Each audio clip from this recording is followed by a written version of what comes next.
And doctor Mahi Bharadwaj. Turkey ఇస్తాంబుల్లో Ali అనే వ్యక్తికి 2011లో ఒక యాక్సిడెంట్ జరిగింది. వాళ్ళ ఇంటికి ఒక దొంగ వచ్చినాడు. ఆ దొంగను పట్టుకునే ప్రాసెస్ లో వాళ్ళిద్దరికి ఫైటింగ్ జరిగి పైన అద్దాలను పగలగొట్టుకుని కింద పడ్డారు. అంటే వాళ్ళు ఫస్ట్ ఫ్లోర్ లో ఉన్నారు. కింద పడగానే అలీ ముందు పడ్డాడు. ఆయన పైన ఆ దొంగ పడ్డాడు, లేచి వెళ్ళిపోయినాడు. ఈయనకి స్కల్ కి చాలా పెద్దగా డ్యామేజ్ అవడంతో హాస్పిటల్లో జాయిన్ అవడం జరిగింది. బ్రెయిన్ కి స్కల్ కి ఇంజ్యూర్ అవడంతో మల్టిపుల్ సర్జరీస్ అయితే జరిగినాయి. మెమొరీ మొత్తం లాస్ అయిపోయింది.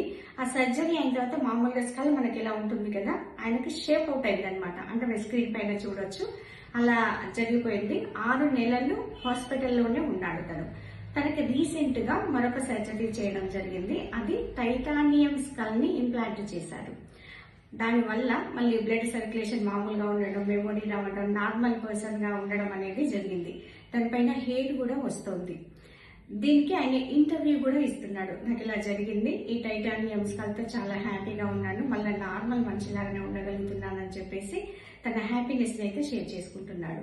కామన్ గా జనరల్ గా స్కల్ కి ఏదైనా ఇబ్బంది అయితే డెత్ రేషియోస్ ఎక్కువగా ఉంటాయి. కానీ ఇన్ ఫ్యూచర్ ఎంత పెద్ద డ్యామేజ్ జరిగినా కూడా స్కల్ ని ఇంప్లాంట్ చేయడం వల్ల మళ్ళీ నార్మల్ గా బతికే అవకాశం అయితే ఉంది. చాలా అద్భుతమైన ఆవిష్కరణ అని మాత్రం చెప్పొచ్చు.